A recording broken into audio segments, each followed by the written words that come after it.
as it relates to count two, or arguable question of fact, but I would still ask the count two to be dismissed as well. But certainly on count one, I don't think there was any evidence presented of the choking that's alleged in the charge. Yes, Judge. Just generally, I believe your Honor cited the court rule, which I believe reflects that the motion should have been made before defense opened their proofs. They are now well into their proofs, depending on the stand. So if your Honor is entertaining, people will respond appropriately.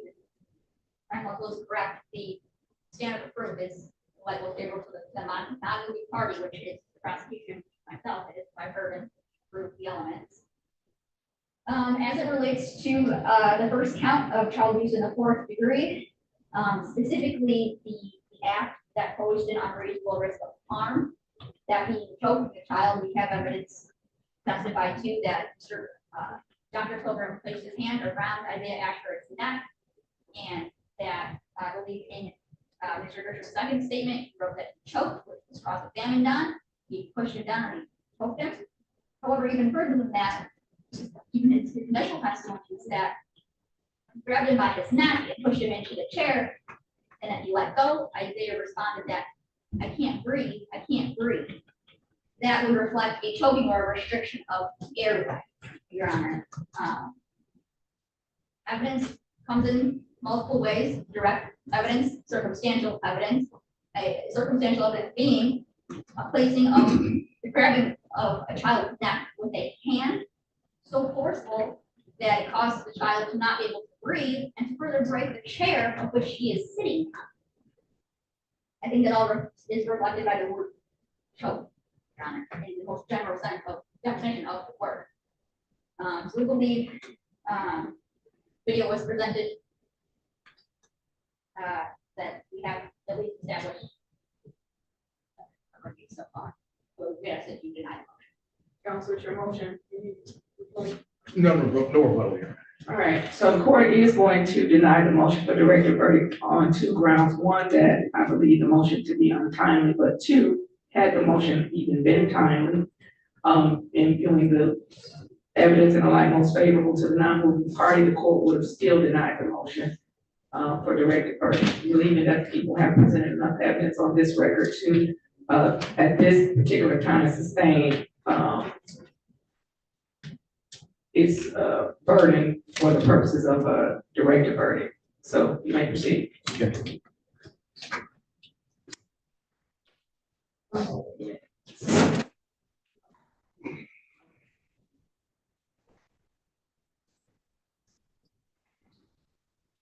And sir, you are still under oath. Thank you, Your Honor. May it please the court. Dr. Grisham, remember to keep your voice up. I'm sorry, Dr. Pilgrim. Dr. Pilgrim, keep your voice up. Okay, let's go back to. What's my picture? Because I'm the only one on Zoom. I'm on too, but. Okay, go ahead. I'm sorry, I know. It's okay. You know, looking at yourself while you're trying to work is. We love to look at it, Judge. I personally, I can't speak for anybody else. But. All right, go ahead. Dr. Pilgrim.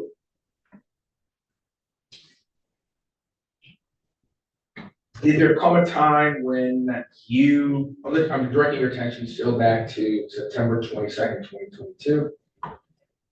Did there come a time when you, Mr. Grisham, and Isaiah Ashford were in the auditorium?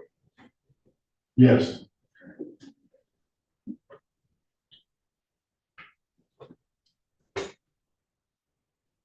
Did there come a time when you observed Mr. Ashford being placed into a chair? Yes. Who placed him in that chair? Mr. Grisham. Okay. Upon Mr. Ashford being placed in the chair, what, if any, action did Mr. Ashford take next?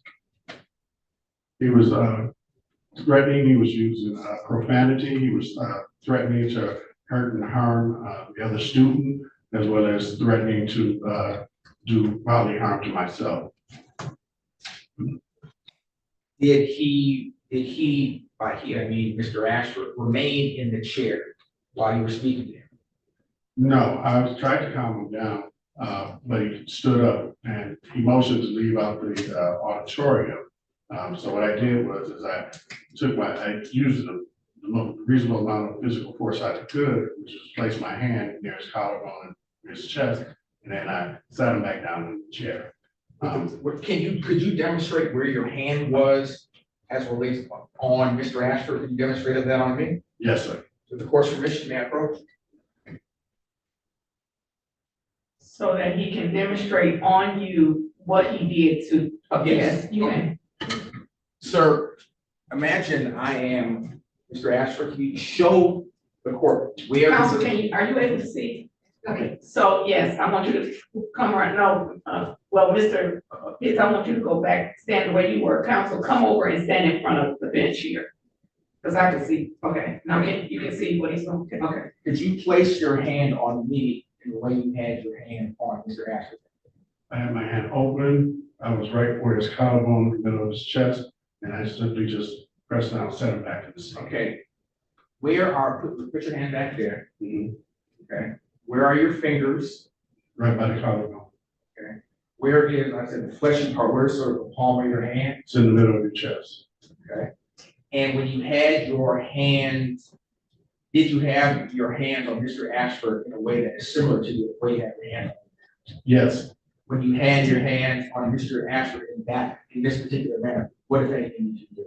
Well, as he was getting up, I just simply sat him back down in the chair. But what I did was, he was trying to get back up. Okay. And I was telling him basically, look, just sit down, calm down. So when he did that and eventually calmed down, that's when I removed my hand from his chest. I'm satisfied. Okay. Should we- Yes.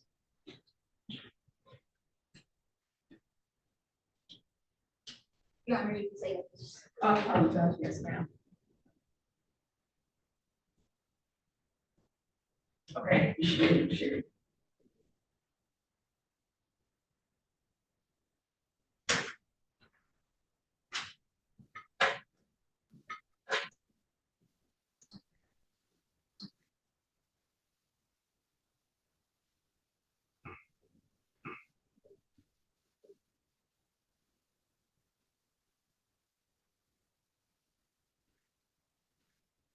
Yeah.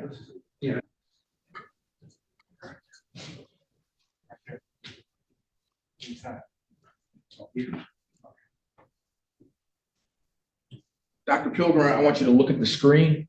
Do you see yourself in this video? Yes. Are you one of the two individuals in the white shirts? Yes. Is this you or is this you? Are you to the left? Or if we're looking at it from your position, are you to the right or to the left? I am to the right. Is this you right here? Yes. Who is this? That's Mr. Grisham. Who is this? That's Mr. Isaiah Ashford. Okay, can you play the video, please? And what are you doing at this point, if you remember? Actually, Mr. Grisham was telling Isaiah to sit down, sit down because he didn't want to sit down. I was also telling Isaiah, just calm down, sit down, so I can talk to you and wanted to calm you down. That's why we brought you in here. Relax. Can you play the video, please? Stop. So.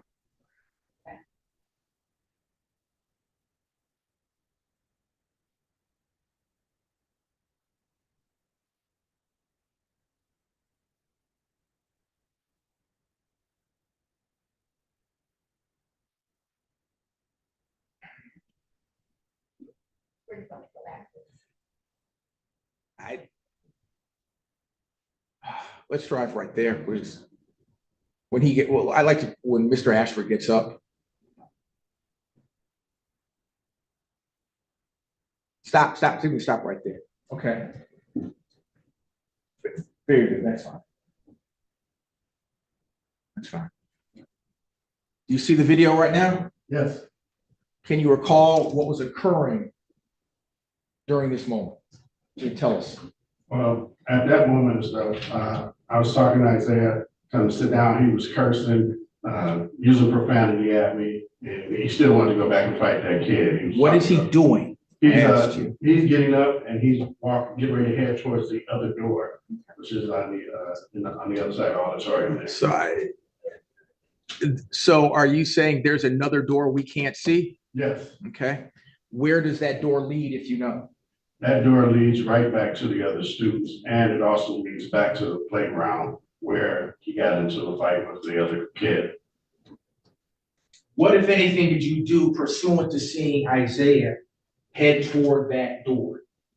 I tried to calm him down, but he wouldn't listen. So what I did was, I was just really concerned about the kids and stuff. I really wasn't worried about myself. But he did stand up in front of me and catch me off guard. So what I did was I basically just placed my hand, there's collar on his chest, and set him back down and stuff in the seat. I didn't want him to get out into the area where my babies were at. And I definitely didn't want him to go back and get into a fight with that other kid.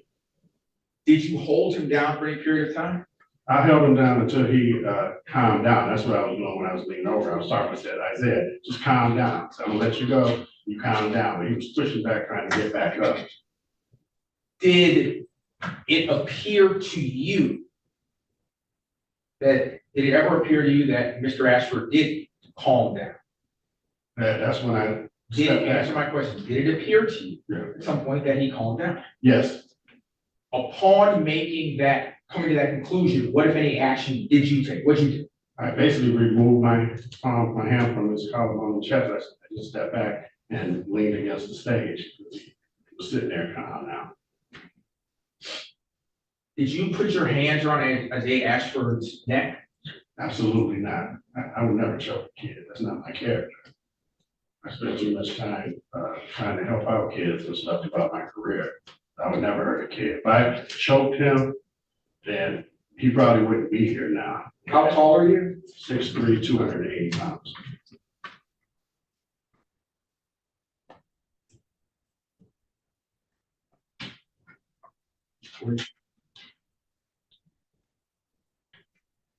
Why did you feel the need at some point to lay your hand upon Mr. Ashford? Yes. Why did you feel that need? What occurred that made you feel that way? Well, my job first is to protect the safety of the school, my staff and students. And at this particular time, he was definitely, it appeared that he was definitely gonna go ahead and hurt either my kids, trying to get back to the other kid to get into a fight. So it's my job. For speculation. Doesn't know what. Well, tell me what it appeared to It's the you. same. Don't tell me what he was going to do. Tell me how it appeared, your perception of what was going on. Don't tell me. It appeared that he was going to leave the auditorium, and it appeared that he was going to it appeared that he was gonna get into a fight with the other kid, go back to return to fight that kid. My concern was not, my concern was that, but my concern was also him injuring the other kids that were out there in his movement to get to the other kids. Would you agree that Isaiah Ashford is on about 5'9", 5'10"? Yeah, he's a big boy. Based upon your knowledge of the other students in your school in the 5th grade, was he average size, larger, smaller than the average 5th grade kid? He was larger. He was a larger kid. Given that size, did you perceive that Mr. Ashford could be a threat to these kids? Doesn't relevance. Well, it goes to why he took the action he took. Why he being Mr. Dr. Pilgrim. I think this is proper here. It goes to, this is, it, I think it's irrelevant as to the student's character. It's not on trial. I know, but the question was, go ahead, Judge. hold on, read me the question back.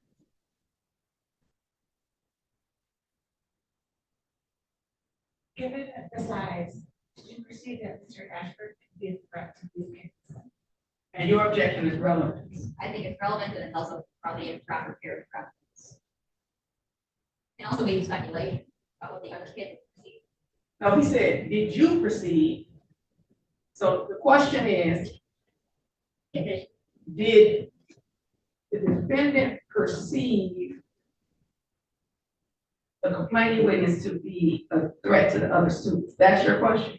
Yes, and if I may, Your Honor, I don't want to interrupt, of course. No, go It, ahead. it certainly goes to why Dr. Pilgrim took the action he took, the basis upon which he took the action. And I'm arguing that given the size of this young man relative to other children at the school, that was one of the rationale for the reason Dr. Pilgrim felt it was necessary to take the action. So that's what I'm arguing. That's what I'm saying.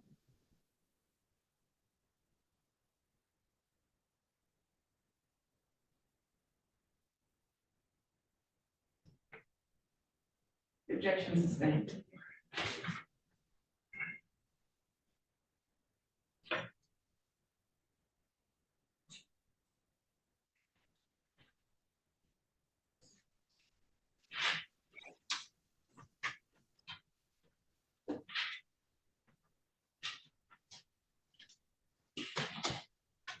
I have no further questions. Thank you.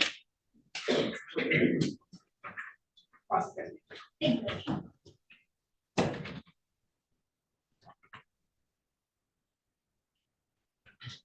I'm sorry, hold on for a second.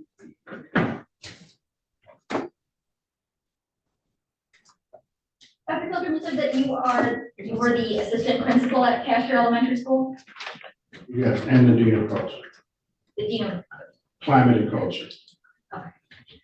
and in your role, you had a lot of interaction with students. Yes, You got to know students pretty closely. yes, And we also heard that before you worked at Castro Elementary School, you worked at least Inkster High School. yes, I came from Thurgood Marshall. Is that, where did you come from directly before Castro Elementary? Yes, Okay. And how long were you at Inkster High School? 3 or 4 years.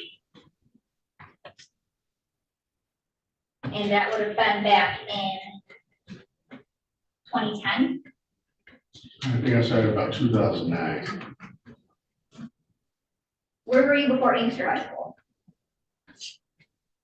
Before Inkster High School. I believe I was at, let's see, Oak Park, I believe. And how long No, were it you? was, I think it was, yeah, Oak Park, yeah, it was Oak Park. Oak Park or Martin King. I apologize, counsel. Can you stop sharing? Oh, yes.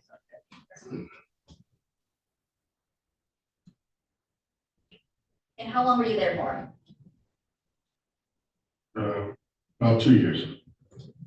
Which school are you asking about? You said, so before Inkster, so let's just go backwards. You were at Pasture for how long? Pastor, I was there for 2 years.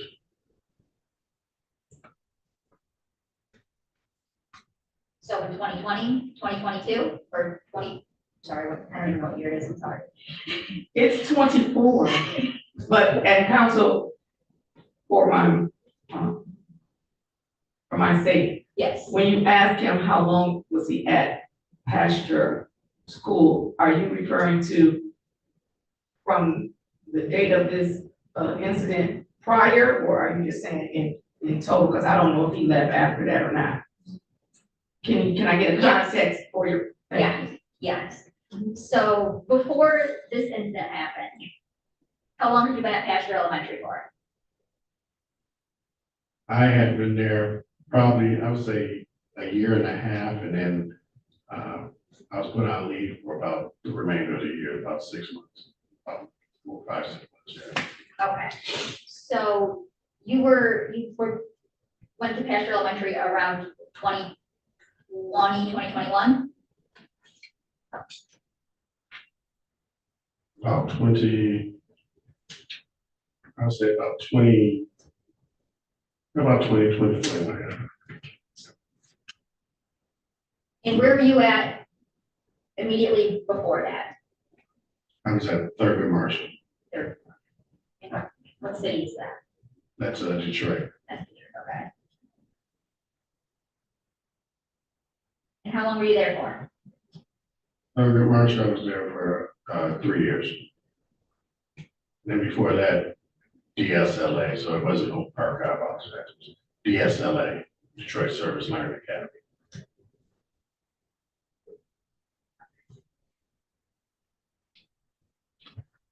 So you would have approximately started at third grade Marshall in around 2017. That's correct. All right. And when did you start at DSLA? Is there a relevance? Council, Yeah, I'm trying to establish a timeline as to where he's been and to the kind of training that he's received at those schools, and then, I'll allow it, but I don't wanna go through this whole curriculum retime, if possible. yeah. Okay, I guess in total, how many schools do you think you've been at? I've probably been in about probably about 6 or 7 different school districts. Yeah. School districts? Correct. Okay, so if they're schools within the city of Detroit, you consider the same district? Yes. Okay. Is there a reason that you've moved from so many school districts? Well, because I'm a science teacher, I'm good at what I do, so sometimes the principal would take me with them when they leave and go to another school district. It's a promotion. Do you ever have any disciplinary record at those schools? No, not that I know of. And your science teacher, did you teach science at Castro Elementary School also? No, I was the assistant principal and the dean of culture. Okay.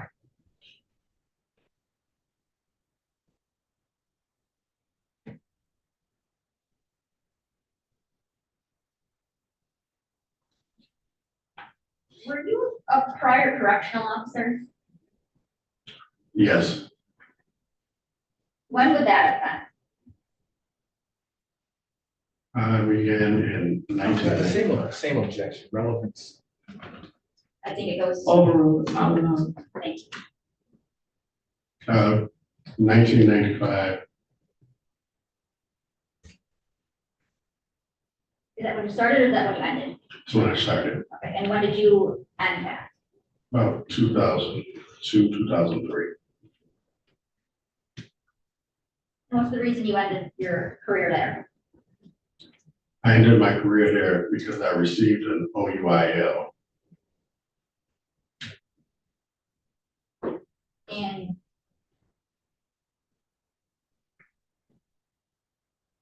I guess I'm not, like, I think I know what acronym you're talking about, but I'm not entirely sure. Are you asking him what the acronym means, or Yeah, can you, do you want me to take judicial notice of what the acronym means? Judge, if you know, judicial notice is fine. Okay, I mean, operating under the influence of liquor, correct? I think it was an OWI. So OWI, operating while intoxicated. OUIL is the old way we used to say, operating under the influence of liquor or unlawful blood alcohol level. Okay, Not the correct, it's an OWI compared. Okay. well, I don't know, I'm just going, I'm not adding anything, the initials that he gave, so. OUIL is operating under the influence of liquor. OWI is operating while intoxicated, and OWVI is operating while visibly impaired. Okay, so, I just wanted to make sure that we were all on the same page. yes, okay. Okay, I think it was the visually impaired. okay.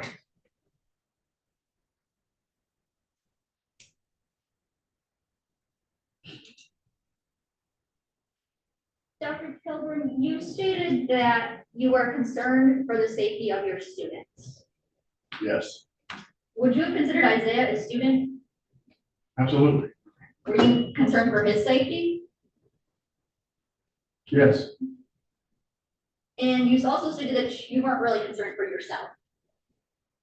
well, I'm more concerned, I put my students first, okay? Then I put my staff, and then it comes with the job, I worry about myself afterwards, but it comes with the position that I work. Right. So you said you weren't really concerned about your own personal safety at that point. Correct.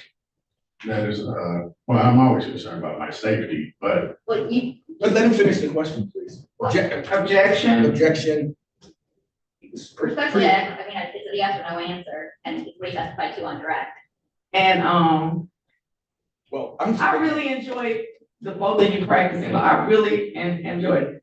And so, excuse, my smile right there from Mr. Pitts, who, said about 5 times, it's a yes or no question, but it doesn't matter, it's what you object to that matters, and so, overruled. Okay. Overruled, I'll allow it, it's cross-examination, I'll allow it.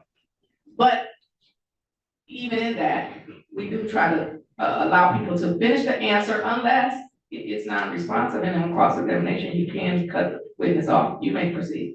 Thank you, Judge. You also stated you're about 260, 6'3", 6'2"? 6'3", about 280. I Okay. picked up some weight. And that, I think, was testified in the video, that Isaiah was probably around 5'9", 5'10", That's what I understand. That's what I heard during this trial. Yes, and he was probably around 130, 140 pounds. that's what was mentioned. I don't know how much he weighs actually. Okay. He's substantially smaller than you, correct? Yes, I would say so. And did you write a statement for this case, or not for this case, but in relation to this case? Yes, I did. And that would have been dated back in November 17th of 2022? That's correct. And are you familiar with the statement that you wrote? Yes, I do. So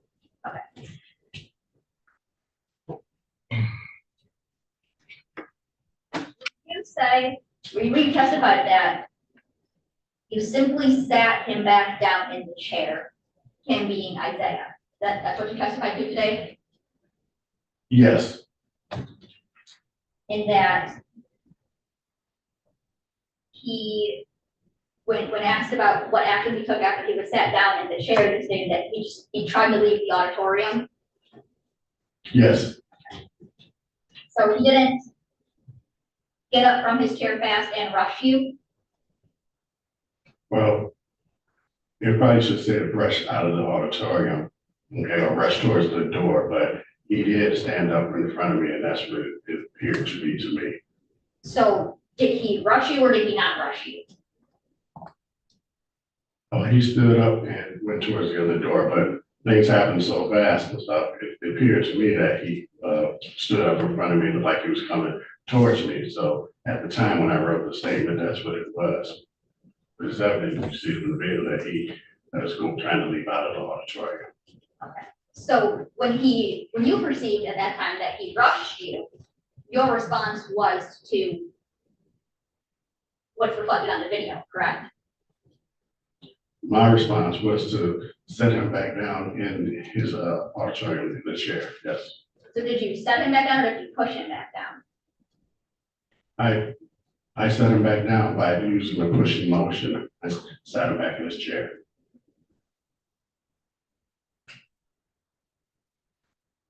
And would it be fair to say that you contained on the video that Isaiah didn't do anything physically besides stand up and turn? Would that be fair to say? Repeat that question again. Would it be fair to say that when you're in the auditorium, Isaiah did not do anything physically except stand up and turn? No, what he did was he stood up and was getting ready to leave out of the auditorium. That in itself, considering the fact that he had been threatening to kill other students, as well as had been in a prior fight, that was the reason that I placed my hand on his collarbone and chest and sat him back in the chair, not only for the safety of the other students, but also for the safety of myself and the student that we had got into a fight with. That's the reason that I made physical contact with. If you were to listen. Respectfully, that wasn't my question, but thank you. Yes, you're welcome. Fair to say that you oversaw this investigation into this incident regarding you and Isaiah Ashford. That is incorrect. It's incorrect that you did you have Mr. Grisham write a statement about the incident and hand it in to you? Yes, my principal told me to collect statements about 3 months after the incident happened. And I did just that. As soon as he gave me the statement, I gave it directly to the principal. I had no idea what the investigation was about because my principal didn't tell me. I just simply did what she instructed me to do. So I didn't oversee the investigation. I simply collected the statements and returned them to the principal. So, fair, you personally asked Mr. Grisham to write a statement? I asked him, I heard my principal to write, I instructed him he had to write a statement. The principal wanted a statement from him. So when he wrote the statement, he turned it into me and I gave it to the principal. Right. You asked him to write it and he gave it to you, correct? That is correct. Okay. And I think we talked a little bit about what happened before you guys went into the auditorium. Well, you came in through the door after you observed things happening at the auditorium? What do you mean, I came in? You entered the door after Mr. Grisham was already handling the situation. Objection, form of the question, is there a question, objection to form? I just asked the question, said, did you come in the auditorium, you came in the auditorium after Mr. Grisham was already handling the situation? All right, can you repeat your question? Did you come into the auditorium after Mr. Grisham was already handling the situation? I came into the, yes, I came into the auditorium. Well, I came into the auditorium while he was struggling with him to put him in the auditorium chair, yes. And you felt the need to insert yourself into this situation? No, I was already inserted into the situation when I became aware that he had got into a fight with the other student. Because I'm the one that handles the disciplinary actions at the school. Okay, so your intention was to go and find them wherever they were in the school? No, I didn't have to find them. You might not. Your intention, when you found out there was a fight, your intention was to go and see what was going on?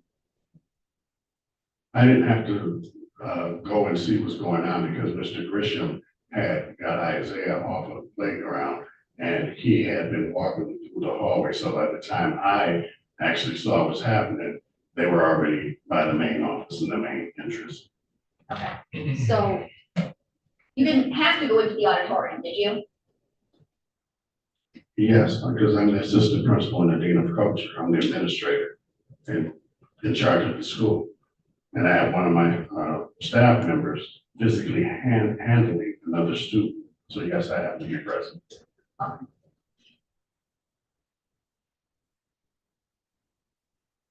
Would it be fair to say that you used a lot of force when pushing Isaiah into the chair in the auditorium? Yes, So much force that the chair actually broke? the chair never broke. Okay, so let's look at the video.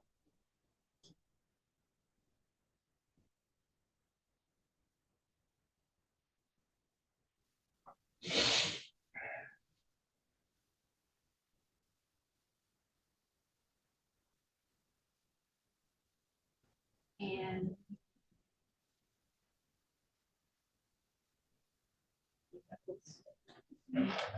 thank you. I'm gonna direct your attention to one of your first. Look, It's not gonna. All right. I understand, counsel. Thank And you. so even, look, maybe Officer Crafts can point. No, I think I we're might be trying able to do point. it. You can do it. All right, so You got it. Dr. Pilgrim, do you see these chairs right here in a line? Yes, And this is the front row of the auditorium? yes, And I believe it's gonna be either this chair or this chair that Isaiah is sat down into. correct, And you see that they're all lined up right there correct, in a perfect line? yes. Okay.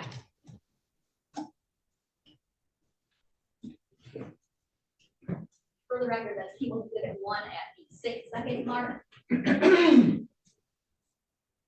Jump ahead to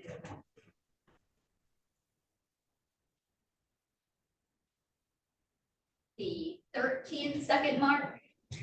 I know it's a little hard to see, but you can see where this chair, you see how this chair is now substantially further back into that second row? That's correct, yes. Okay.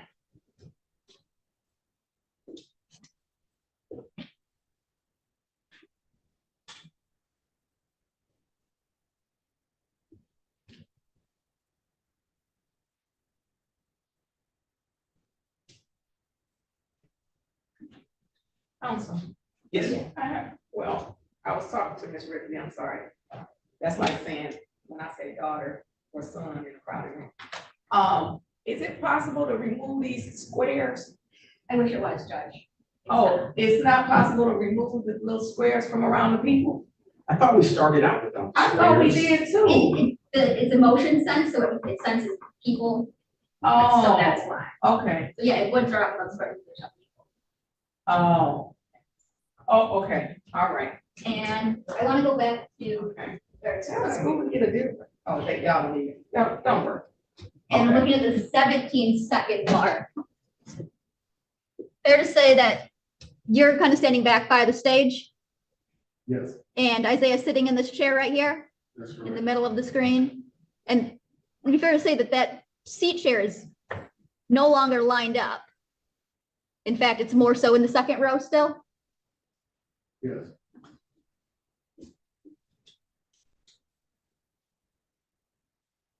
And then just for my benefit, council, you're saying even if we played this video, like without stopping, those squares are gonna appear once the people get in there? Okay.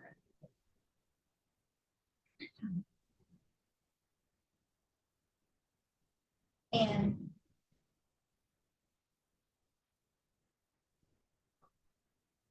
at the 31-second mark. You still see this chair right here Isaiah's sitting in? yes, And he's a little bit leaned forward and you're standing right in front of him. yes. And that chair is still in that second row. Good. Okay.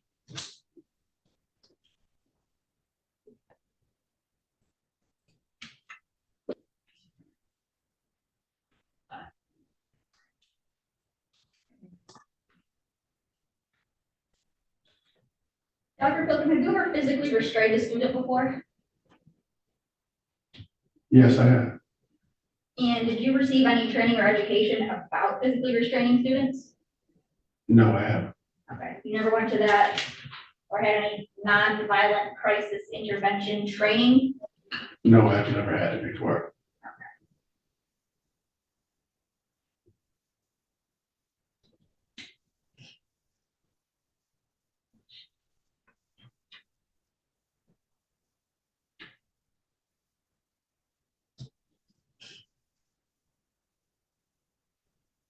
And it's your testimony that you never placed your hands around Isaiah's neck? That is correct. I would never choke a kid. Okay, well. Is it not true that Isaiah said that he couldn't breathe? Wait. That's not what I said. Objection,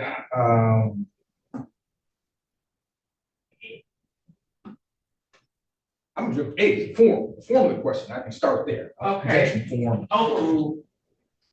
It's cross-examination. She said, is it not true that Isaiah said he couldn't breathe? It's a proper question. No, that's not what he said.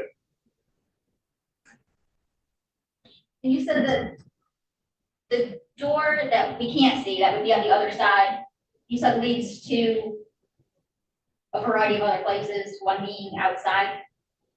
It leads to an area where the kids gather to line up for lunch, and then there's a door that leads outside that leads to there's another entrance towards the playground. You got to go to the parking lot in the playground.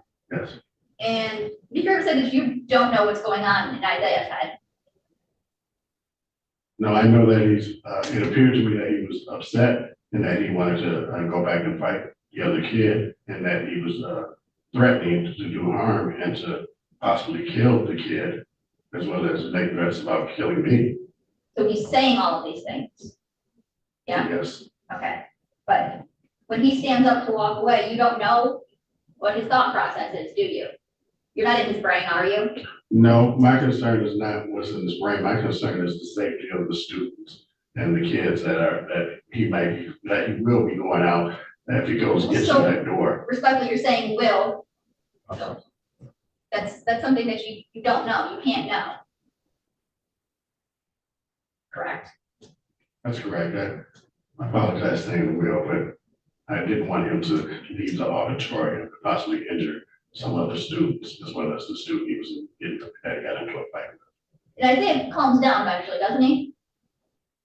Actually, during that time when he's sitting there like that, he's not kind, he's rocking and stuff, and he's cursing. He never said anything about he couldn't breathe. He was still sitting there rocking, talking about I'm gonna get my dad to come up here, et cetera. You know, just still making threats and stuff. So I was telling him to sit back and relax and just calm down. So yes, that's what I asked, is that he did calm down eventually. He calmed correct? down after I sat him down and I moved my hand, his chest and collarbone.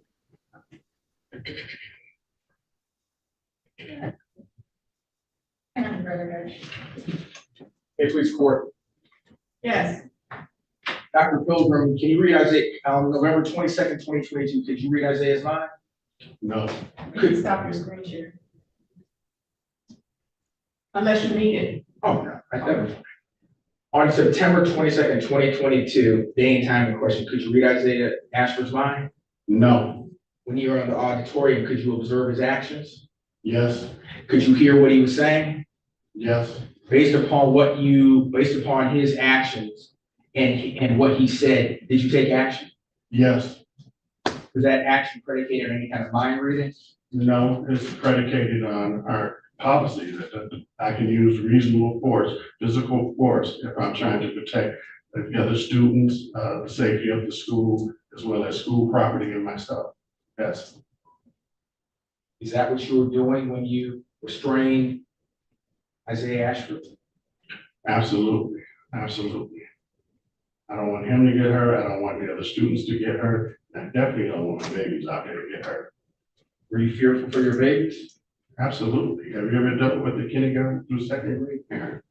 And then you don't do anything that's worse than doing something. So no, I don't want to deal with that smoke, so to speak, from the parents. So I did what was necessary using minimum force to make sure that he didn't leave that auditorium, that we can calm him down so he can get back to his studies. What kind of force did you use? Reasonable physical force, minimum force necessary to control the situation.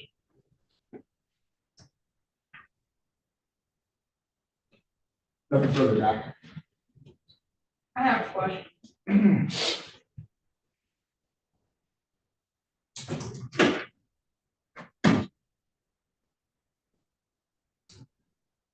Are you testifying in response to Ms. Rick's question? She asked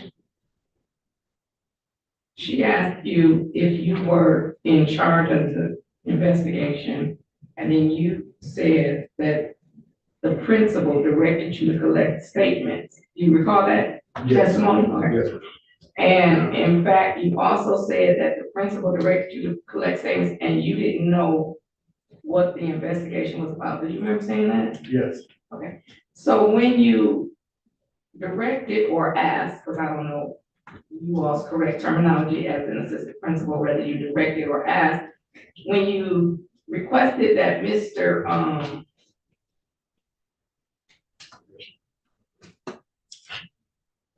Grisham give you a statement, what did you say to him? I walked up to him, I said, hey, the principal wants a statement from you. Mr. Grisham asked, what's it about? I said, evidently the incident that happened in the auditorium, and that was it. I gave a statement and walked away. So you did know that it was about the incident in the auditorium, and you said you don't know what it was about. But No, the principal told me. hold on, Yes, I'm sorry, go ahead. you said, so my question is, what did you tell Mr. Grisham to get him to write a statement? And now you're saying that you told him it's about the incident in the auditorium. So at the time that you asked him for the statement, were you aware that it was about the incident in the auditorium? That's all I know is just the incident in the auditorium. Right. That's all she told me. And what's your principal's name? Her name is, Michelle Hall, Principal Hall. Hall? Yes, ma'am. And Principal Hall asked you to get a statement about a complaint against you? Yes, ma'am.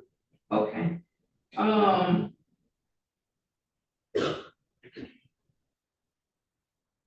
That's all the question I have. Any question based on my question? Yes, Your Honor. Okay. At the time you were instructed by Principal Hall, okay, did you know, at the time you were instructed by Principal Hall to gather these statements, did you know that you were the target of an investigation? No, I didn't. I just did what she's asked. Okay, were you aware that the investigation was regarding what occurred in the auditorium? I just knew that it had to deal with the incident auditorium. I could assume it was, that I may have been involved, Mr. Grisham and Isaiah, but I don't know specifically what it was about. Were you ever told that you were the target of the investigation? No, Were you ever told that Mr. Grisham was the target of the investigation? no, Because both of you had your hands at some point on Isaiah Ashford, correct?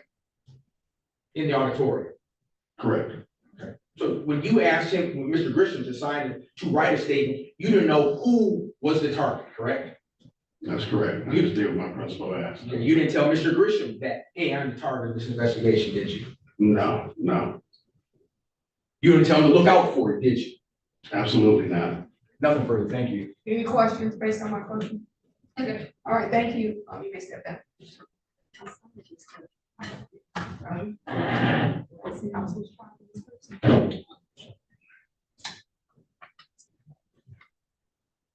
Anything further on behalf of the defense? Your Honor, we rest. All right, any rebuttal on? Oh, you know what, I behalf- can do this. I'm sorry.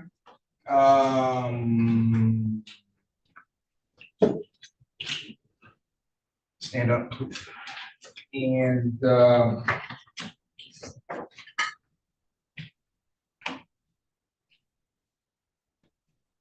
Dr. Grisham. Okay. Dr. Pilgrim, do you object to us waiving not calling David Lewis? Do you object to us not calling? No. Okay, so you don't mind if we waive his testimony? No. Other than that, nothing further, thank you. All right, the defense rest. Yes. Okay. Any rebuttal on behalf of the people? No rebuttal, Your Honor. Okay, then, is it, 30-second bathroom break. let's take longer than 30 seconds, because they say you're supposed, I'm getting ready to say something, so let's just, let's just take 5 minutes. Okay. Break. Thank you, Your Honor.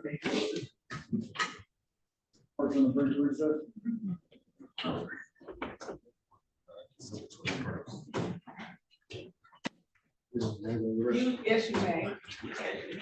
Yeah, no, I was very- They ready for you.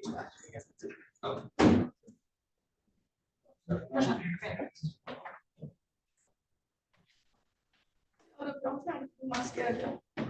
No, we're not doing no schedule. Is the trial going? Okay, what do you want? Oh, who's going to trial? No, they don't need to turn on the schedule. Okay. They just need to come on tomorrow. We're not, if the trial is going, the trial is going. I'll determine how to juggle two things at one time.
what you saw in that video was Isaiah Ashford being brought into the auditorium by Mr. Grisham, being placed into the seats,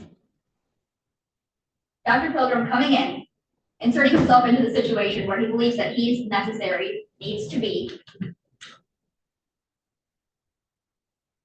getting in a child's face. And when that child merely stands up and turns, he is grabbed forcefully, and I believe it's reflected in the video and by testimony, by the neck, slammed into an auditorium chair with so much force that that chair breaks and is held there. You can see it on the video for some period of time, at least a few seconds. We then have Dr. Pilgrim stepping back. We see Isaiah sitting in the chair, leaning forward. We have Dr. Pilgrim again, leaning forward, getting in his face, pointing his finger at him. They're yelling, they're screaming at each other. We know that because of testimony. We don't have it on the video because there's no audio. What we have is a very hectic situation that was escalated by Dr. Pilgrim reacting to Isaiah merely standing up. And his reaction is what the problem is here, Your Honor. Unreasonable use of force. It's unreasonable. Put your hand on a child's neck, shove them down so hard on an auditorium chair that it breaks. The video speaks for itself.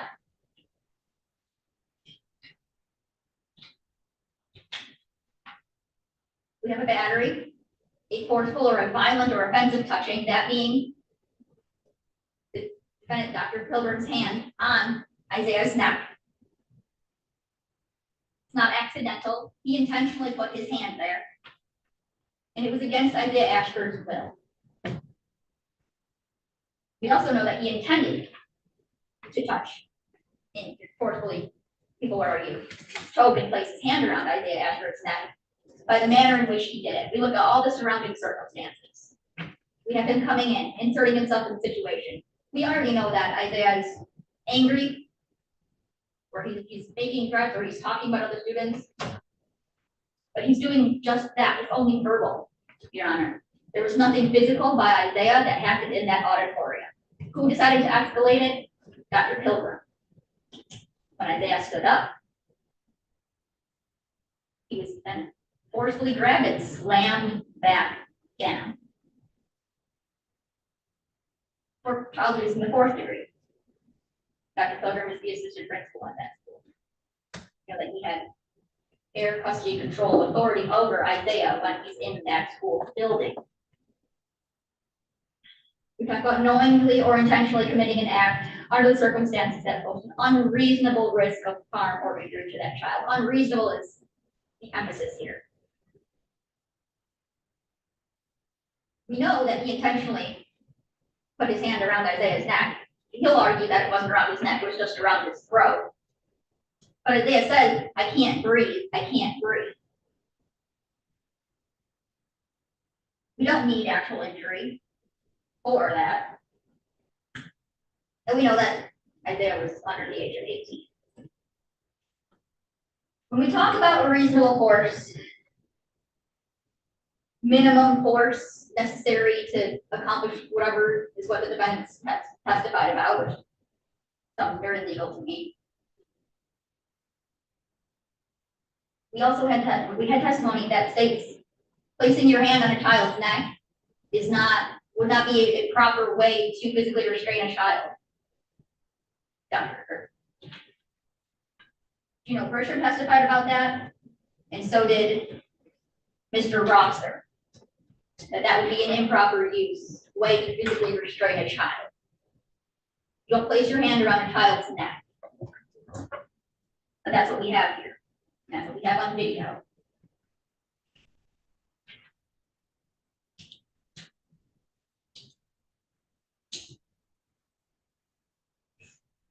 Your Honor, I think that when we look at even Dr. Pilgrim's statement in his own, if he wants to say in his written statement that Isaiah rushed him, but he wasn't concerned for his own physical safety here. He said that. He's 283, 6'3". He said that on direct testimony, almost in a laughing kind of manner. He's not worried about himself. But then when I asked him, he wants to take it back. Well, you know, other people he's concerned with first, but then himself. But if he wasn't so concerned about his own physical safety, why would he write that Isaiah rushed him? I think it's very clear from the video that Isaiah did no such thing. He's so concerned for the students, but Isaiah is one of his own students that he's taking by the neck and slamming into a chair. Now, maybe this isn't an everyday thing for Dr. Pilgrim. I'm not saying that it is. But what I'm saying is what happened in this moment was a serious lapse of judgment. It's on video, and I think that that's, you know, something that was reflected. I think things were heated. I think it's clear on the video that they were both angry, or at least that Dr. Pilgrim was angry, and that we know, you see that on the video, leaning forward and yelling. We also have testimony that, you know, Isaiah had just gotten in a fight. But he did not do anything physical. To say that you simply sat him back down in a chair, quote from the defendant, Dr. Pilgrim, is just disregarding facts that are shown on video. He's not simply sat down back in a chair. He was shoved into that chair, breaking that chair.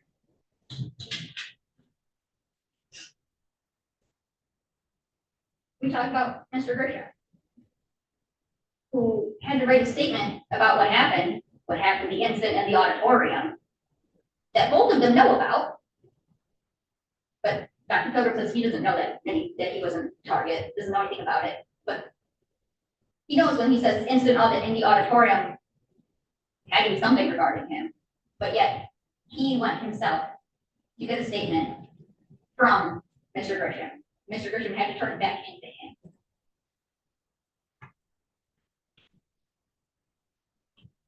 I think there's a lot that happened, Your Honor. But I think the facts are pretty clear. I think the evidence speaks for itself. I think that the people have met their burden beyond a reasonable doubt for all of the elements of both crimes. And I would ask that you find the defendant guilty as charged. Anything else for about? One thing before you sit down, and I apologize because I normally wouldn't speak at this time, but I realize that this is not this particular charge isn't a charge that I try regularly. And if it was before the jury, I would have had the jury instruction with respect to the child abuse charge. Yes.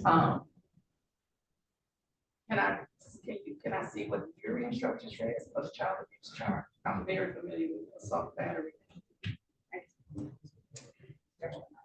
Is it much different from what's charged in the complaint? And I apologize because I'm just not as familiar with specifics of the people's burden.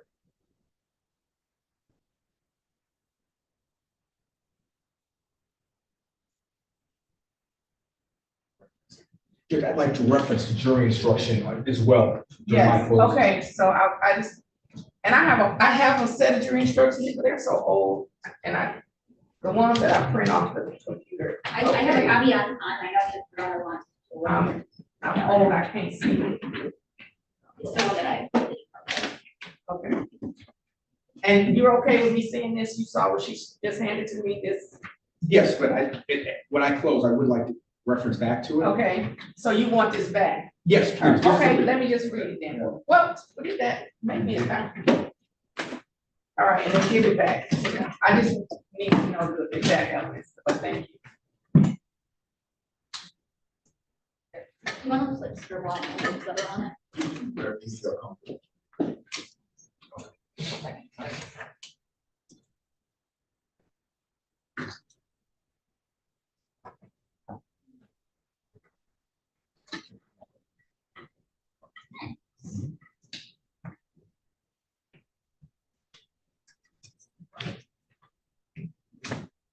This was me.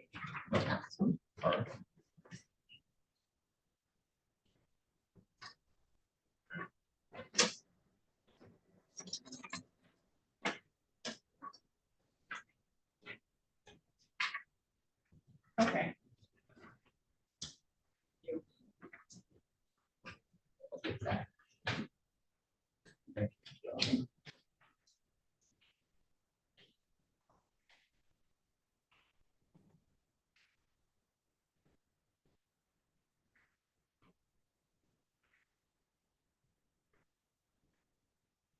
Okay, may it please the court. Your Honor, this is, our report indicated that she didn't try that many cases like this. Well, I gotta say, neither do I. It's a new one. And, it's interesting. In this society that we live in, we claim, I think genuinely to want good schools, and claim that we want safe schools. But we prosecute the very people who are there to keep the school safe. I think the evidence has shown that Mr. Ashford created a dangerous situation. We know from Mr. Grisham that he had punched a young man in the face on the playground and was continuing to threaten that young man to hurt him further. So much so that Mr. Grisham had to separate Isaiah Ashford from the rest of the kids and pulled him to a place away from him, that place being the auditorium. The operative verb I used was to pull. Now, it's very interesting. When Sister Counsel spoke, she said, well, you know, Mr. Grisham walked Isaiah in there. I mean, walked in the most euphemistic of terms, The video shows that Mr. Grisham, who we saw when he stood up and testified, is no small man. This man is well over 6 feet tall and has had his arms wrapped around Mr. Ashford and is pulling him into the auditorium. What does that tell us? That Mr. Ashford still had a level of aggression and physical force that he was employing against Mr. Grisham to get back to do what? Do more harm. The video shows, and I think, and I blame Sister Counsel, she tried to soft sell it. Mr. Grisham is the one who is physically grabbing and pulling this young man. Why? Out of his own words, because that young man poses a threat to the other student, and to the other student who was involved in the fight, possibly other students. Mr. Grisham testified to this. So it's interesting that when Sister Counsel says, well, Dr. Pilgrim just inserted himself, that's his job to insert himself. If he did insert himself, he'd be under some kind of educational malpractice. It's his job to come there as the what? The person in charge of discipline, to see what's going on with an aggravated, angry, assaulted, violent student who is what? Not complying with the instructors, with Mr. Grisham's commands. I'm sure Mr. Grisham did not want to have to physically pull this young man, and the video is clear. He is pulling that young man in there from the time they enter the doorway until the time he sets him down in that chair. Anyone who can see the video can plainly determine that Isaiah Ashford has no intention of complying with the directives of the adults in that room to stay still, to calm down, and for the purpose of what? Not for the ego of Mr. Grisham, not for the ego of Mr. Dr. Pilgrim, but to keep students safe. We say we want safe schools. It takes people to keep the schools, to keep the school safe in order to achieve the goal of safe schools.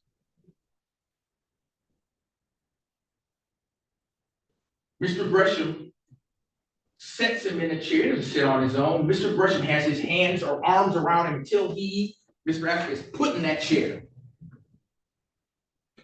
That tells you the mindset, the behavior of the complaining witness, who didn't even bother to show it there.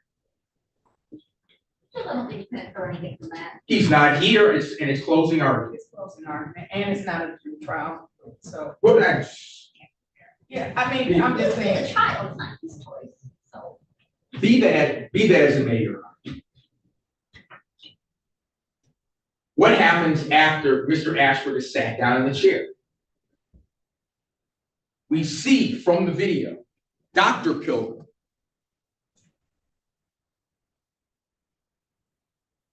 does not immediately put his hands on him. Dr. Pilgrim is counseling, talking to him, trying to calm him down. What does Isaiah Ashford do? He doesn't just, as Sister Counsel says, stands up and makes a turn. He stands up, turns, and is heading toward the door. Common sense, reason, and logic tells you what he's doing. He's not out there doing a ballet pirouette. He's moving toward what? The door. The door leads where? Back to the other children. And Sister Counsel says, well, he inserted himself. It's his job. You heard Dr. Pilgrim say he is in charge of discipline. It is his job to protect that school, along with all of the teachers, but in particular position which he holds. And what does he do? He puts his hands on the young man and pushes him down. Now, honest minds can disagree as to where exactly the hand was placed, because no one knows better than him because he was there. By him, I mean Dr. Pilgrim.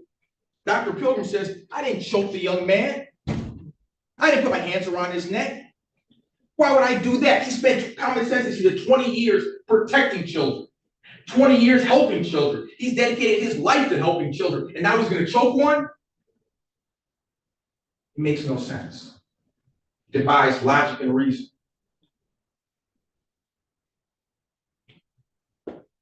Why does he hold? For the record, why does Dr. Pilgrim hold Isaiah Ashford down there for 3 to 4 seconds? I think that was the testimony. Dr. Pilgrim's what the video shows, it's what Mr. Grisham said. Because the boy won't calm down. The job of Dr. Pilgrim is to protect the students from, in this particular instance, the violent actions and behavior of another student. And that other student is Isaiah Ashford. And if there's any question, and Sister Counsel said, well, you can't read his mind. You don't have to read his mind. You can look at his behavior on screen, and you can look at the behavior of those around him, starting with Mr. Grisham.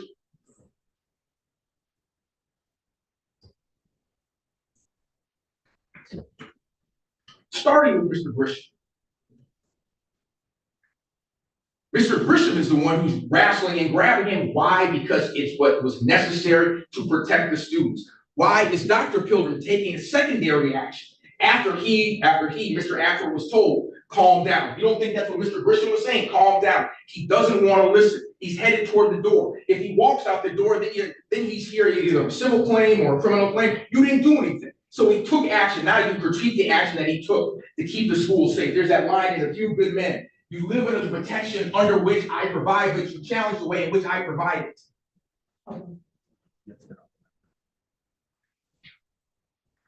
There's that line in A Few Good Men that's famous where I think Jack Nicholson's on the wall and he says, you live under the protection that I provide, but yet here you have me here challenging the method in which I provide it. I'm not in that school. Sister Counsel's not in that school. None of us are in this school. This is a man who's dedicated his life to children. He's been in the educational space for over 20 years. Now he's choking kids. It defies logic, reason, common sense, and the video and the behavior of Mr. Ashford. Let's go through the timeline, Your Honor, if I may. This happened in September of 2022.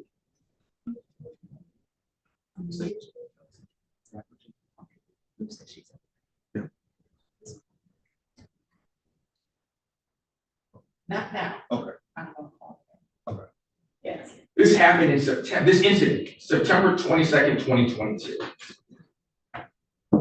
In November of 2022, Isaiah Ashford is where? In the office of Latrina Perkins, Miss Perkins. And he's there, and that's the office of in-school suspension. Isaiah Ashford's trouble again, fighting again. Common sense suggests that he's a person who is known to be violent and aggressive toward others. This is I'm what, allowed to object during closing because that's improper character evidence. He's not on trial. The character of the victim is not relevant.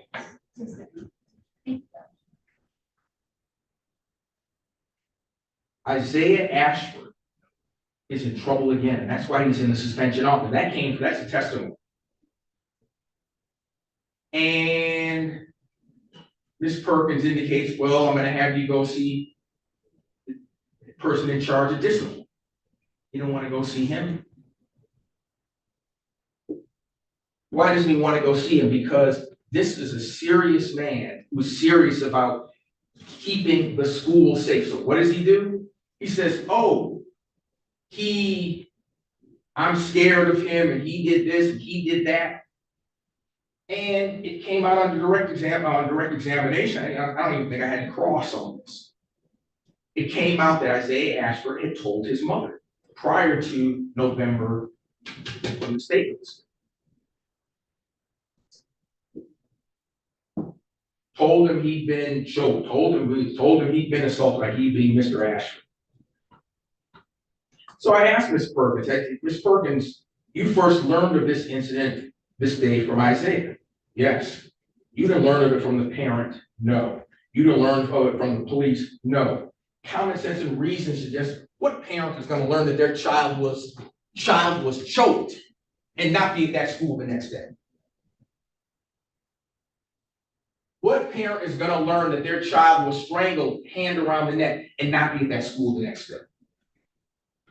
He didn't tell his parents any of this because the common sense and reason, and it doesn't matter what, I guess my parents would do, or your parents, or anybody's parents, but common sense says if a parent finds out that a child has had a grown man's throat around his or her neck, they're going to be there the next day, they're going to be at the police station that night. Nobody has alerted the police. Nobody has alerted the school system because it didn't happen. Isaiah just doesn't want to be around the few people who will actually discipline him.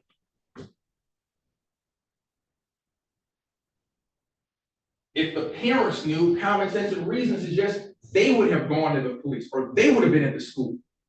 At least the parents I grew up with would have, put your hands on my child. And we're going to do nothing about it. And how do we know that they were aware? Because Ms. Perkins said Isaiah told them. Isaiah didn't tell them anything because it never happened.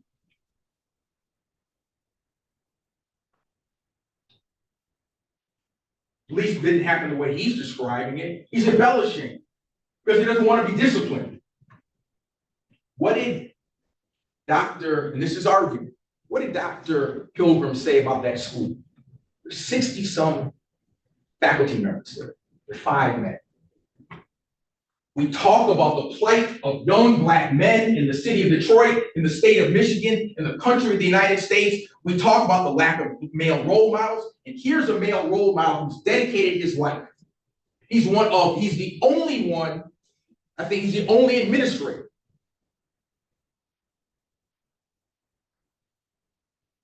Common sense or reason could suggest maybe Mr. Ashford thinks he can get away with something with somebody else. But this man, he knows will stand up for the school. By this man, I mean Dr. Pilgrim. And actually, by standing up for the school, he's standing up for Isaiah Ashford as well. I'm protecting you from yourself and the other students from you. That's what's going on. That's what's happening. It makes no sense if he really told it that if this happened, he wouldn't tell his parents. And if he told his parents, let's follow that through to its logical conclusion, it makes no sense that the parents wouldn't call the police, the parents wouldn't be up there the next day. There's no explanation for that, but it didn't happen.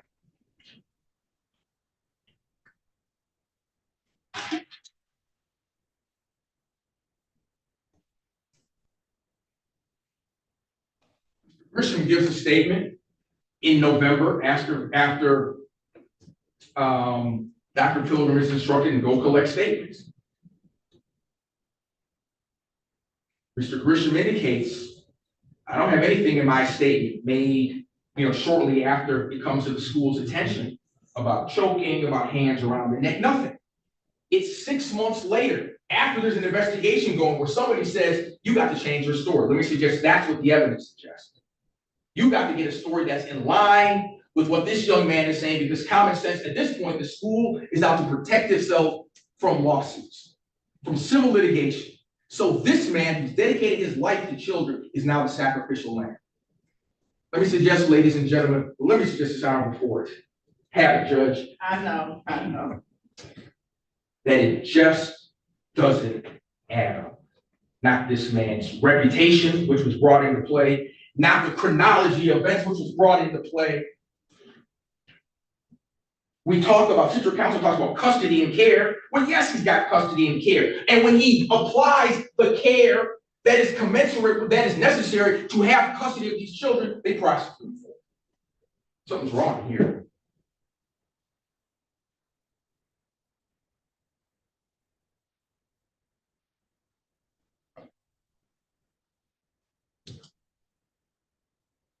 You can look from the video and see that when, and it's a question of fact, where did he have his hand? Did he have his hand around the neck? Did he have it right below the neck? But Mr. Grisham is actually, if you look at the video, he's behind Dr. Pilgrim, kind of behind and off the side. So maybe he honestly believes that happened. But the man who, the only two people would know where his hand was placed. Dr. Pilgrim, which his hand, and Isaiah Ashford, to whom the hand was placed upon his part of the body. The neck and the collarbone are centimeters apart. But believe me, common sense said, had he choked that boy, somebody would have told somebody, because he sure didn't have a problem telling Miss Perkins when he didn't want to be disciplined again. There are 5 men in a building of 64 people. 5 men. We decry the fact that Black men are not involved in the education, the growth, the nurturing of young Black boys. And here we have one, and they're trying to drive them out of the system. And that's what they're trying to do. This is a travesty. This is a farce. Let me humbly suggest to you, there's something rotten here. There's something wrong there. There's something inappropriate and punitive about what's going on. People changing their stories. Mr. Grisham's got to come up with some reason why he changed his story. This is classic defense of others. There's a jury instruction that talks about non-deadly force used in defense of others. One thing about self-defense and defense of others, you have to view the situation as it appeared to whom? The defendant. Not what I say, not what Sister Counsel says. How did the circumstances appear to the defendant as it was happening? And I think I can just read it to you. It's like paragraph 2. Remember to judge the defendant's conduct according to how the circumstances appeared to him at the time he acted. You read the self-defense? Yeah. It's, I have it. okay. It's paragraph 2. How did it appear? Self-defense, defensive, but how did it appear to Dr. Pilgrim? Well, it appeared to Dr. Pilgrim the same way it appeared to Mr. Grisham. That Mr. Ashford required physical constraint to protect the safety of at least one other child.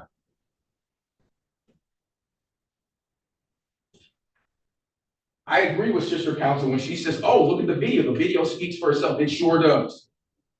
You got a young man who is not cooperative with one adult. When he comes in to the auditorium and is sat down, and now there are 2 adults, he's cooperative with me. Because what? He wants to go fight and continue his violent behavior. This man had, like you said, he's got care and custody of not just Isaiah Ashford, he's got care and custody of all those kids. And he has an obligation to protect all of these children. That's all he's trying to do. And he's here because he did his job. And they don't like how he did it. The evidence shows that they have not proven beyond a reasonable doubt that the behavior in this particular circumstance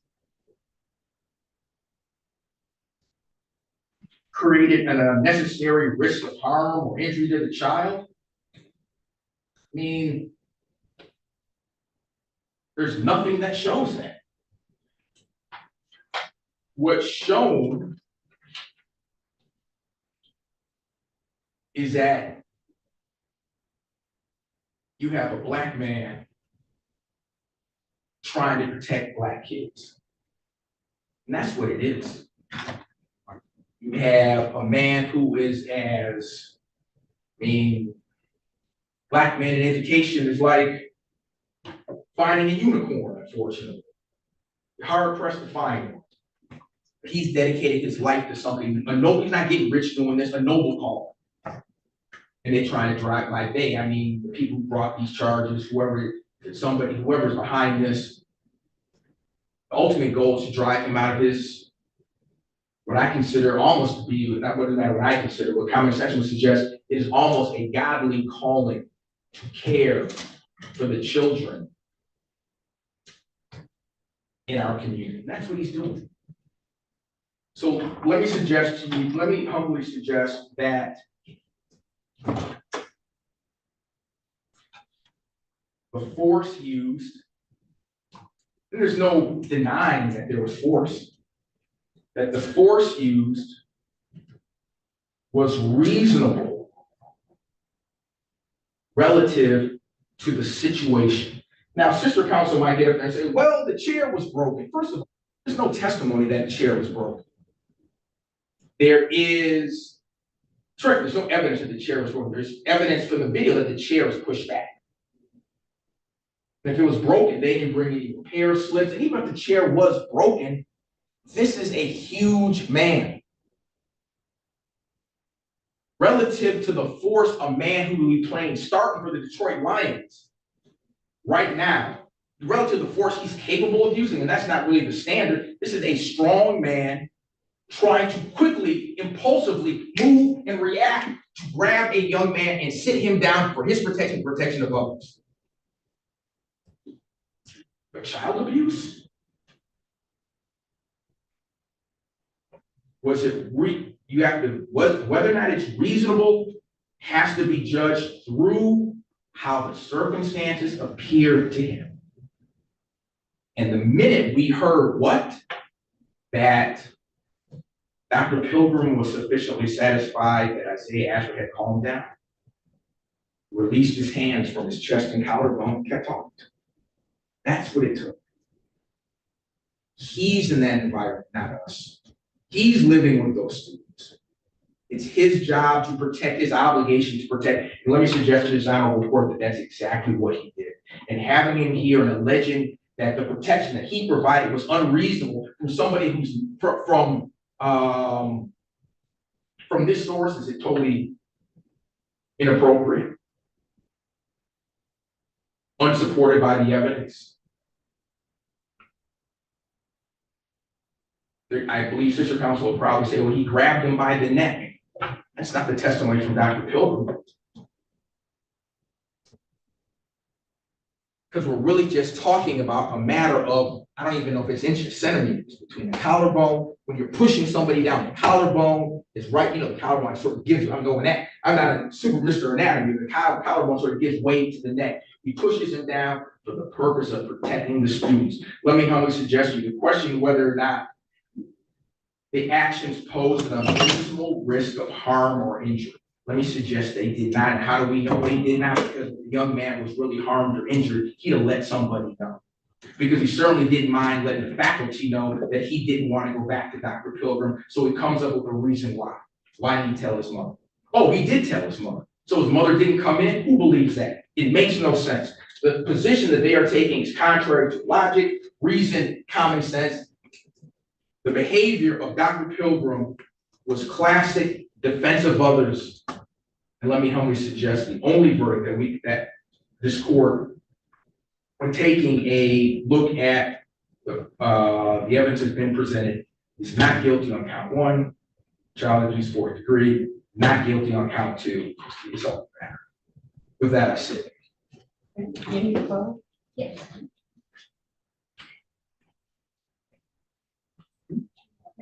Sorry.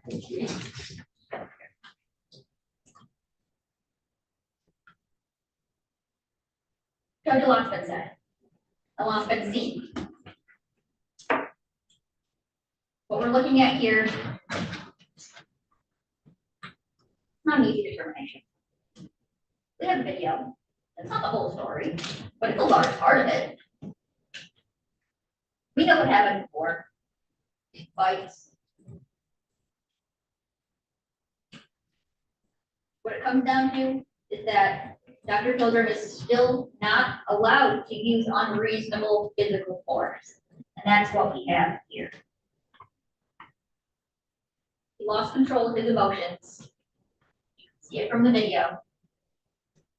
Got in Isaiah Ashford's face, grabbed him and slammed him into the chair. Unreasonable physical force is what we're looking at here.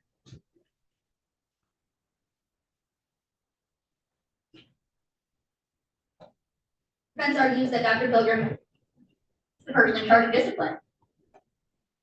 What he's there for, he should know better then.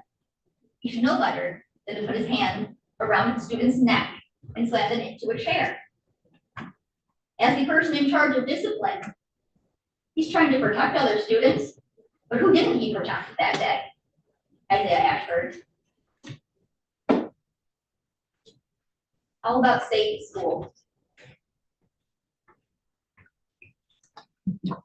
I don't think anybody disagrees with that we want safe schools. We want our students to be safe, we want the faculty to be safe. They also need to be safe, not only students from each other, but students from faculty. They're not allowed to, they're not allowed to snap. They're not allowed to lose control of their emotions and physically assault students. They are not allowed to do that. There are things they're allowed to do that are within the law, that are reasonable. And that's not what we have here, Your Honor. We don't have him, grabbing Isaiah's arm and sitting him back down. No, we have him grabbing his neck and forcing him down into the chair.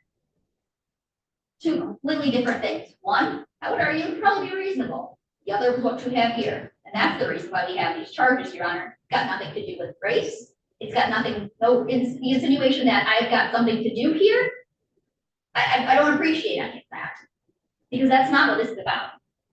It's about the facts. It's about the video. It's about the testimony, Your Honor.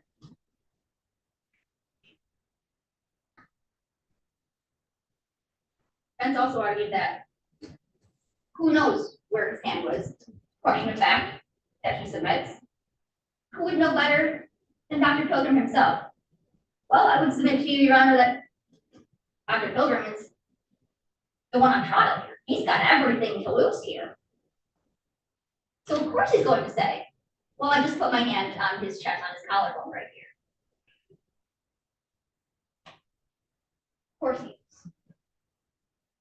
We're not in that school, that's true. We don't know what they deal with every day, but who was? Who did we have testify here? We had Mr. Bertram, we had Ms. Perkins. We heard from those who were there. Judge, what Isaiah's parents did or didn't do is not of relevance. We're not them. We can't judge the parents. We're all gonna do things differently. But that's of no fault to the child. The child who is the victim here.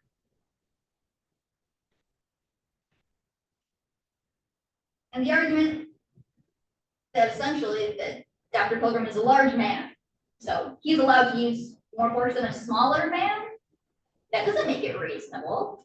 He's a large man. He should know how much force he can use and not use. He should be aware of that more than anyone.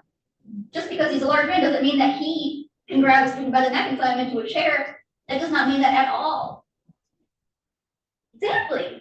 He's a large man. He needs to be aware of what he's doing. He's not allowed to grab a student by the neck and slam him into a chair. Neither would a small man. Quite frankly, if it caused the same damage and did the same thing, the same actions by a large or a small man doesn't matter. What I'm trying to say is the size doesn't matter.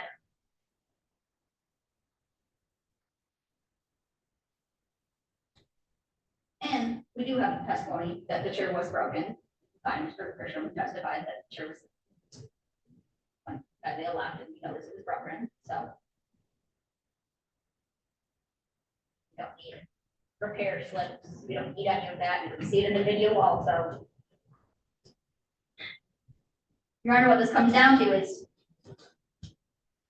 reasonable or unreasonable. People's position that this is unreasonable. I'm not saying that you can't discipline children. That's not my argument. Let's be very clear about that. But the law is very clear about what can and can't be done for discipline. I think that's the issue. You may discipline children. But it does not mean that any amount of force may be used. It still must be a reasonable force. What's unreasonable? Grabbing a child by the neck and slamming them into a chair.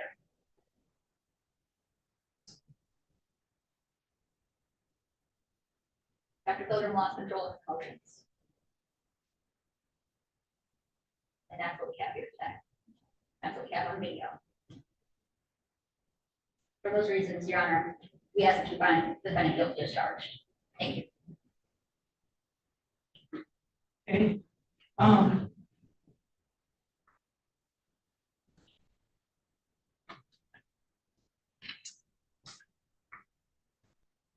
It's 3:21. And I have an appointment at 4:30, which means I have to leave at 4 o'clock. Now that, not to say that I wouldn't have my decision at 4 o'clock, but if I don't, I guess you would have waited for, just to be waiting. So my question is, do you all want, I'm going to watch the video. Again, I can tell you that if you're not able to send it to me, I'm gonna just, once I stop the live stream, I can go back and review it on the live stream. So, I want to see the video again. So if you want to wait and see if I come to my conclusion by 4 o'clock, you can, or we can, just go ahead and break and let me ponder at at my leisure today. And then we can you can come back tomorrow, either in person or on Zoom, since it's just for my decision. I kind of prefer in person, but tomorrow, I already told you now, tomorrow I have another trial and an exam. But we had also blocked on Friday, kind of, sort of.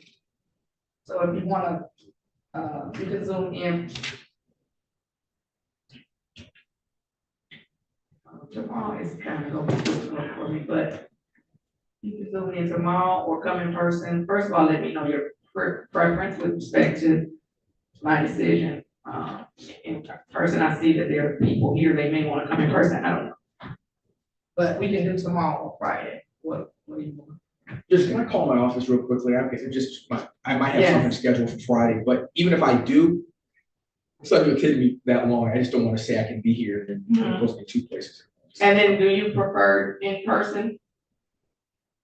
If it's Friday, it would just depend. I have cases across the street. Okay. I have no preference, Your Honor. Zoom is fine, Okay, no preference. I have no objection to whatever's easier for. all right. Well, check your schedules, because, and then we'll see.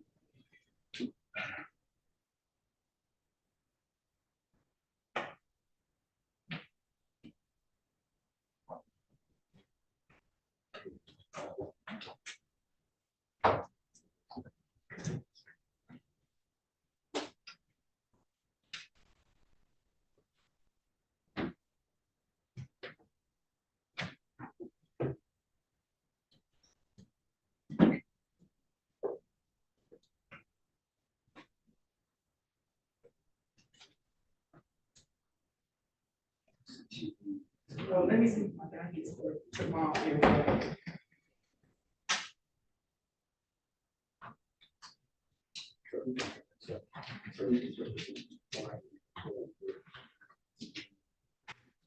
Can we do Friday, either Zoom or live Friday morning? Hang on. Friday, when you say Friday morning, what do you mean? by that? Anytime before, I just gotta be in Oakland County at noon, so Council, anytime. what's your schedule Friday? The only time constraint I have is I have a free trial at 10 a.m. across the street. Okay, so, usually my docket consists of Like I have something in the morning. preliminary stuff in the morning in terms of the other dockets. So if you all zoomed in right at 8:30, I could do it at 8:30, 8:45. On Friday, Um, I mean, the only thing one of the judges that I have in the morning is at 8:30. who else is an 8:30 judge besides me? Judge Bazzi. Oh, and I guess Judge King. I don't usually see there too. I'm just saying, look, I know I'm not. the I mean, only I. That started 8:30. So council, between 8:30 and you said you have to be in Oakland County by 12:30? Yeah. So between 8:30 and 12, what's the best time for you on Friday? After the 10. If I have something at 10, we could do probably 10:30? anytime before, 10 before this. before 11:30 when I gotta head out. Right, so, okay, so do we want to do 10:30 on Friday, which I already had you down for anyway, because for some reason I put the trial on 3 days. So we can do Friday at 10:30. And then, I don't think I'll have any problem seeing the video once I play back the, You just give an email address and somebody email. email it to me because I don't want to have to keep trying to find it What's your email? on live stream. Hold on, let me block this out, because, oh, I can